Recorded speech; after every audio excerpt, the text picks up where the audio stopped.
In the next lessons, we're going to overcome our potential curve anxiety with the basics. If curves have felt mysterious or tricky before, don't worry. By the end, you'll have a solid handle on what they are and how to shape them into basically anything that is wire-shaped, I guess. So grab your mouse and let's get bending! Curves are ideal to make any kind of elongated, smooth shape in Blender, including hair, pipes, limbs, tentacles, and nice jewelry wire and ornaments. Add curves like any other object with Shift-A. I have a lot of objects here, which are part of the extra objects add-on, which you can also enable, but they are not necessary for this class. So, add curves like any other object with Shift-A. There you have lots of options. However, the curves I like to use the most are Bezier curve and circle, as well as path. Let's first create a Bezier curve. All curves are different to meshes as they initially don't have any geometry. They are like empty paths floating in the 3D air. Since they don't have any geometry, they are not visible in the rendering at this stage. In all curves, we can switch from Object to Edit mode with Tab, and then you can move the control points around with G. The curve will follow.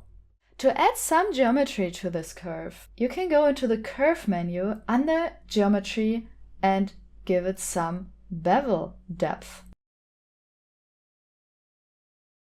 The standard profile is round, and we will explore the others later. Now this geometry will be visible in the renderings. Let's switch to flat shading by right-clicking on the curve and shade flat so that we can see the individual segments better. I also switch to Matcap in the 3D shading settings and turn on Cavity, which will make things even more accentuated and clear. This new geometry won't have super high resolution, and we can change that in two different ways. You can increase the resolution of the profile of the curve, which in this case is just round, so a circle. By going here and increase the resolution, you can just click and drag, and this will increase the overall roundness of the curve. You may notice that the resolution along the length is also a bit low, so we can see these individual joints here, and we can increase that under Active Spline. And if you increase the resolution here, the curvature will become much more smooth. And there we can also switch between flat and smooth shading directly. So in Edit mode, we can work a bit more with this curve. We can, for example, use E to extrude segments. You can also select a portion, duplicate it with Shift-D, and then move it somewhere else. If you want to connect these two, select the endpoints and press F.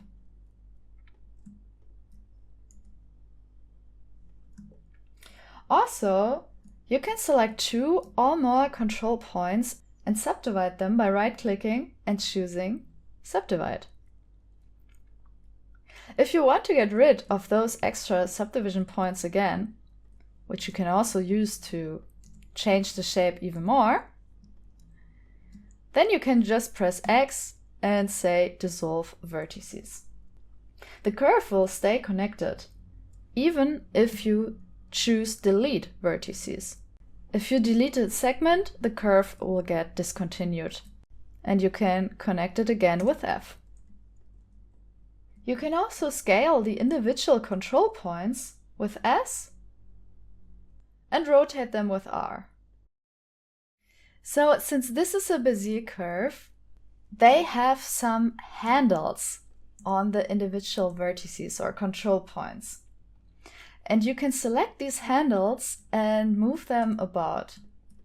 and this will make the curvature more dramatic or less so. Usually they both move in alignment to each other, like one straight stick. When hitting V or right-clicking, you can choose different versions of handles. Automatic will actually convert the handles into a tangent of the curve, which will always keep a constant curvature, no matter how you move the control point. Vector will make the handles point towards the next control point, even when moving this one. But it will not keep a curvature, it will just become a very pointy corner. Aligned is the standard. The handles are aligned to each other and do not change position when moving the control point. Using aligned, you are able to influence the shape and direction much more than with the first two options.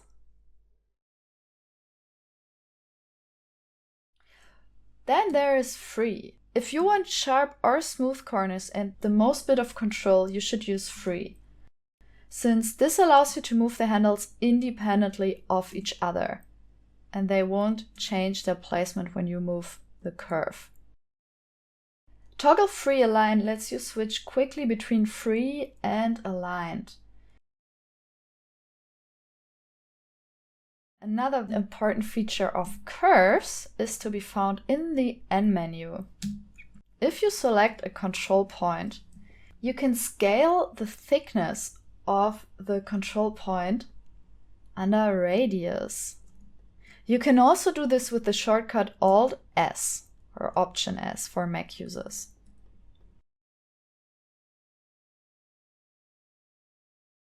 Then another cool feature is the tilt value of the curve. The tilt value lets you turn the surface.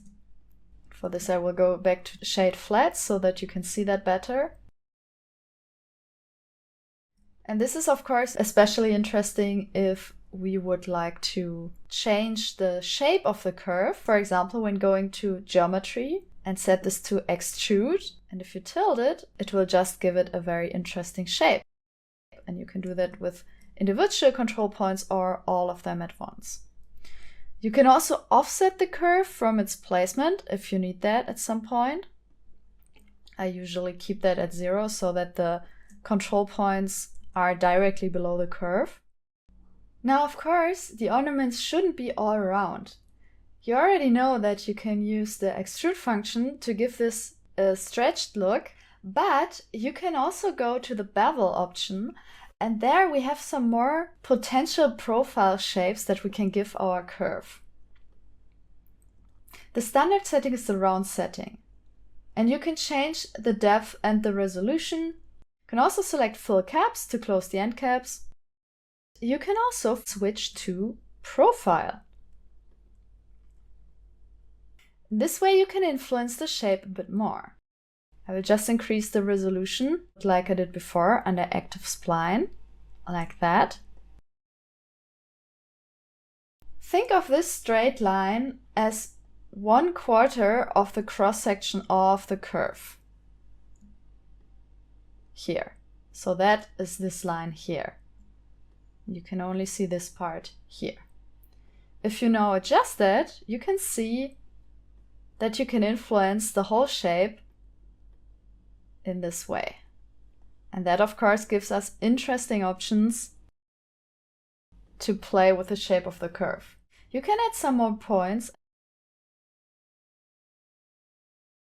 Also, you can change the control points here, just as you can with the curve. So you can choose aligned or free, or just this pointy vector end. And of course, you can always tilt and twist and turn or give this another radius. The third option for bevel shapes is object. If you select this, first everything vanishes because we don't yet have an object plugged in here. But this is where you can really be the most creative. So we can use another object as the profile for the curve. So let's do that. In object mode, create a new circle. make it a bit smaller, bring it over here. And now we will call this bevel object. And then we can plug this into bevel for our curve. And already here, this is a little bit too huge, so we can scale down the circle. Then if we change the circle in edit mode, like that, for example, we can influence the whole shape of our curve. And of course, we can play around with this a lot. We can make the handles free so that we can, for example, give this a little drop shape.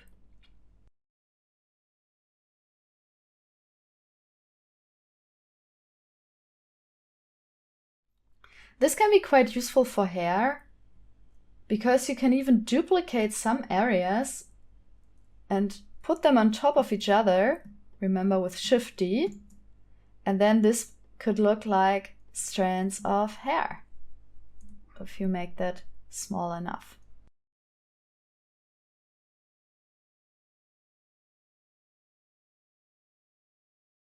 Like that. So you don't only have to have one curve, you can create multiple curves as part as this one. And then they can float next to each other and it will look like that. And here, of course, you can always change the tilt and the radius and just play around with all these options. Okay, so that would be another way of playing with this profile of the curve. And you can already see that this differs quite a bit from the standard round boring thing that you get in the beginning.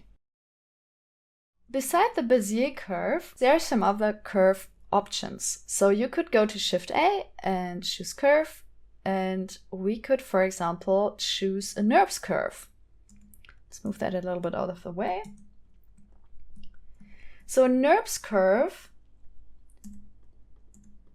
is a little bit different to a Bezier curve, since you can see when you move these control points, there's this little curve. Let's give this a little bevel so that we can see it better. So if you move these control points, the curve approximates the placement, and you can press E and then the curve will follow, and you can make it follow these control points. So you don't control the curve as directly as with the handles, but the advantage is here that it is pretty much guaranteed that you always get a nice curvy shape.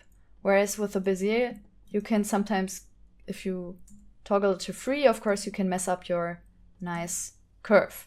Okay, so this is the NURBS curve, and you may notice that the end of the curve does not align with this last endpoint. So then we have the path. And let's move that here, go to edit mode, and also give it some depth. The path is very similar to the NURBS curve. You can see that it also follows the control points. It approximates the position between them, but the endpoints align with the curve. So you directly influence where the endpoint is placed. However, you can go to the NURBS curve and go to active spline, and then you can go to endpoint, and this will basically make the NURBS curve into a path, because now the endpoints are aligned with the control points. So the path and the NURBS curve are very similar in functionality, and really it is up to you which one you prefer and which one you want to use. So these are the three basic curve types. So you have the NURBS curve, the path, which can basically also interchange with each other if you turn on endpoints, and you have the Bezier curve, which behaves a little bit differently, and you have a little bit more control over the overall shape through these handles. And of course, you can also give these different profiles, which works just the same as with the Bezier curve. So you can also use the same bevel object, and it will have the same effect, which is pretty neat. So you can influence the shape of multiple curves with one bevel object without having to create a new one each time. Just make sure that your bevel object is a nice curve that you can just park somewhere around here. One final thing about curves, you can change the start and end point mapping of them here. This is a neat little function often used in animation to grow all kind of wires, tentacles, and such stuff. You can catch a glimpse of it in action in my intro slide. And that's it as an introduction to curves. That's basically all you need to know to be able to successfully follow along with this whole class.